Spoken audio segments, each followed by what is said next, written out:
For that. On that note, we're going to switch to the bench real quick because we have on the bench, first up, Dr. Winnie Byanyima. She actually is the executive director of UNAIDS. Did you know that the first case of AIDS in Kenya was detected exactly 40 years ago, 1984?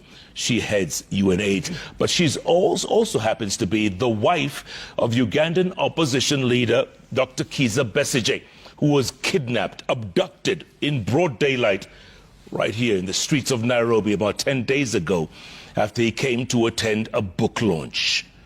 He was bundled in a car, driven to Kampala, dumped in a military jail, and brought before a court. Goodness gracious me. Dr. Byanyima, good to see you. Good to see you. Thank you for having me. Thanks for your time. So how is Dr. Besigye right now?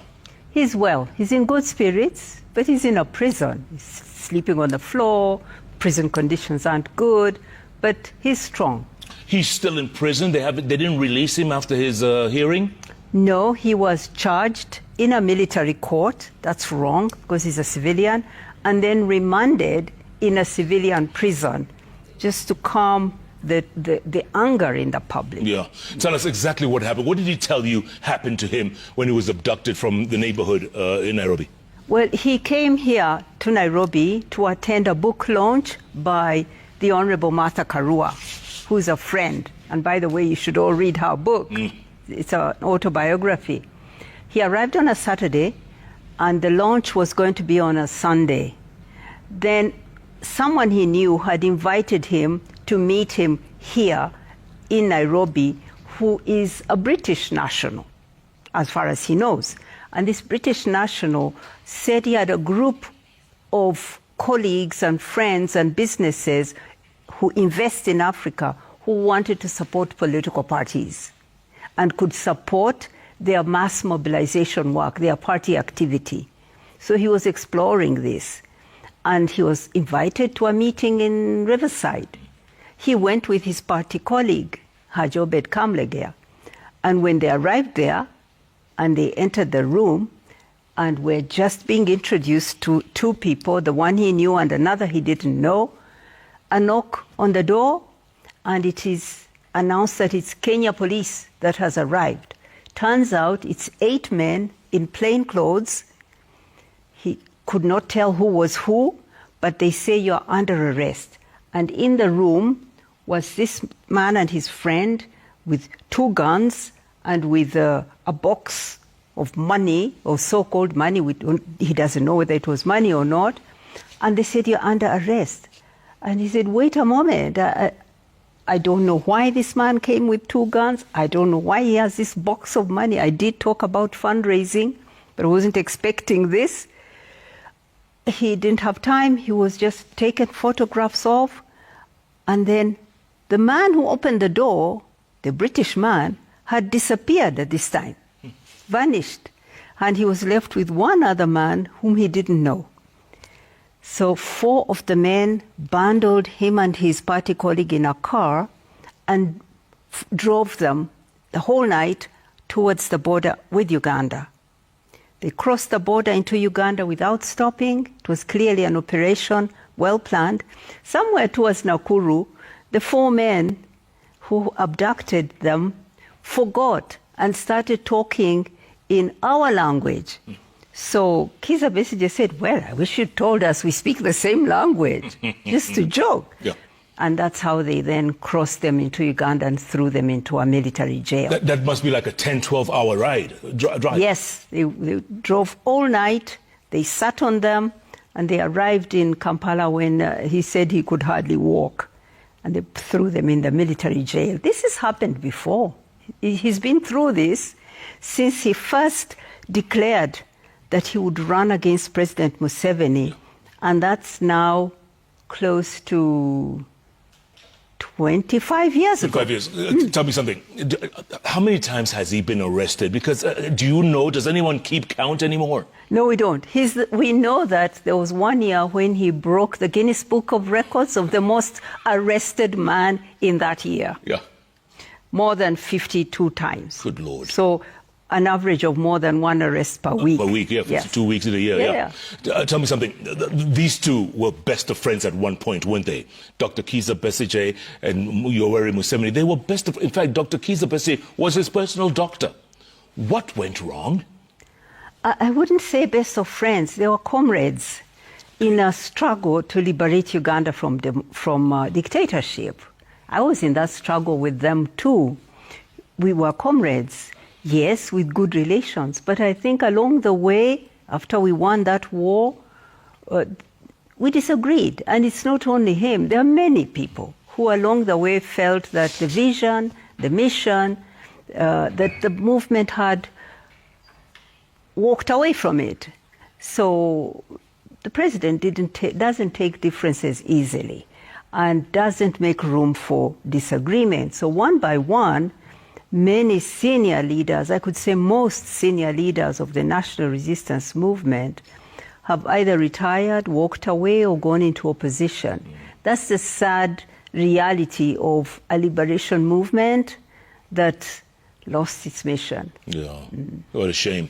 Look, have they told Dr. Besigye what they're charging him with? Yes, there's a charge sheet. And it's, first of all, what's wrong with this, the first thing that's wrong is that he should be in a military court. He's a civilian. He retired from the National Resistance Army many, many years ago. And 20 years ago, he was dragged before the military court and charged with terrorism, treason, illegal possession of guns, and rape, 4 capital offenses. His lawyers went to the Constitutional Court, and the Constitutional Court declared that a civilian must never be tried in a military court. So he shouldn't be there.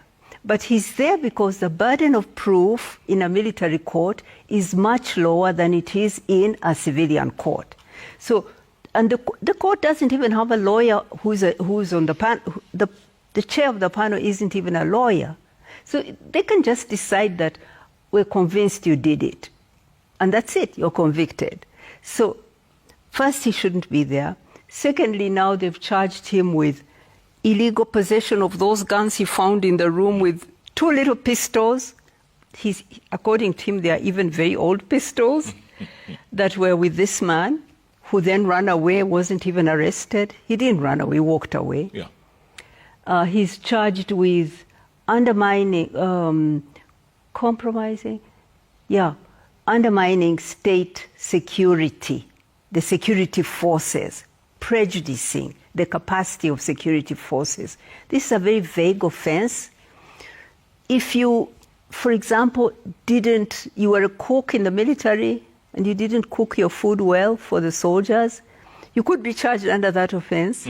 You could also be charged on it if you were plotting to overthrow the government and to hit the army. So it's just a wide offense that you could charge you for anything. Yeah. So such are the offenses. Yeah. They are very serious. Isn't it a shame that he was visiting another country very legally? He came through the airports, security, immigration, very legally, and then all of a sudden he's kidnapped in broad daylight by forces from his country. Isn't that a shame on us, especially? Look, Jeff, I'm fighting for freedom, liberty of my husband. I'm defending him to have justice in a civilian court. It's not for me to talk about the role of Kenyan security or the Kenyan government in this. It's sad, of course, that he was kidnapped from Kenya. Kenya, for us, has been the country where we all run. I run here fleeing Idi Amin, and it's always welcomed refugees. It's the stable country of the region. It's the growth engine of the region. Yeah, we want to be safe here, and we've always been safe here. But this incident, I think it's for you Kenyans to talk about, not for me. Yeah. What next for you and Dr. Besigye? What's next? Well, I'm quite disrupted. I'm supposed to be in Geneva now preparing for World AIDS Day on 1st of December. It's coming Sunday. Yes, and I'm coming back here in about 2 weeks' time because our board, UNAIDS board, has been invited and is being hosted here by your government. So I'm busy in that, but I have to rush back and stand by him and ensure that he's got the lawyers he needs, that he's well cared for in prison. So I've got to balance caring for him, defending him, and doing my job. But it is what it is. Yeah. Were you a little scared, a little worried coming into the country, not knowing what's going to happen to you? Because obviously security forces know who you are. Were you a little worried? In Uganda? Here, coming to Kenya? Oh, not at all. Not at all, not at all. I mean, this is quite, it's something that's unusual. We've always taken it for granted. We are very safe here, and I feel very safe here. But this, is something that shouldn't happen and shouldn't happen to anybody else. Yeah, it's serious. Yeah. This coming Sunday, you mentioned, is World AIDS Day. Yeah. The first case of AIDS in Kenya was discovered in 1984, 40 years ago. And that 40 years, I'm sure in Uganda was a little later after that. In 40 years, have we made progress, despite the fact that there is no cure for AIDS? Have we made progress? Huge progress. And the reason we are here, our body is here, is because Kenya is one of the countries making fastest progress against HIV/AIDS. You are a leader. Kenya is a leader. You have 1.4 million people who are HIV positive, and out of these, your government has, with the support of donors, has been able to put 1.36 million on treatment. So they're living good lives, but you still have a lot of new infections. So we're here to support Kenya. And Kenya gets a lot of support, external support, to fight this disease. You put 35% of your own resources into buying everything that's needed, paying workers. 65% is paid for by rich countries. Of these, the Americans pay, this year, they paid $500 million to support people living with HIV. And the Global Fund, which is also 30% American funding, paid $100 million. So altogether, you got about $600 million this year to fight the disease. And you put down the 35% also. So we are here because we want to drum up continued support, because you were talking on the news, you saw that how Kenya is highly indebted, just like all the other countries in the region. You need this support to remain. If it's taken away, then you have to find a $600 million from somewhere else. Yeah. So we fight for this support to remain for Kenya. Other countries are even worse off. I mean, like Uganda is 95% externally funded, puts in only 5%. So we work to mobilize the support that Africa needs to fight this disease, and also the policies that are needed. Yeah. That's my job. Absolutely. Dr. Winnie Byanyima, it looks like you're fighting on every section, every corner, everywhere. You could say that again. Good luck. Thank you so much for having me. Thanks for your time. I love your show. I follow it. Thanks so much. Yeah. And I hope you feel safe here in Kenya. Absolutely safe, with so many wonderful friends and collaborators in the Ministry of Health everywhere. This is my country. I love it. That's good to hear. Yeah. Dr. Winnie Byanyima, she's the Executive Director of UNAIDS, also the wife of Ugandan opposition leader Dr. Kiiza Besigye, in town for a very important conference, UN World AIDS Day, this coming Sunday, December 1st. We're going to take a quick break, come back, plenty more news ahead, business, sports, and then Kotu Secretary General Francis Atwoli standing by to give us a whole bunch of sound bites. Keep tweeting at Koinange Jeff, at Citizen TV Kenya. The hashtag is JK Live. JK Live takes a break. We'll be back. In the meantime, coming up.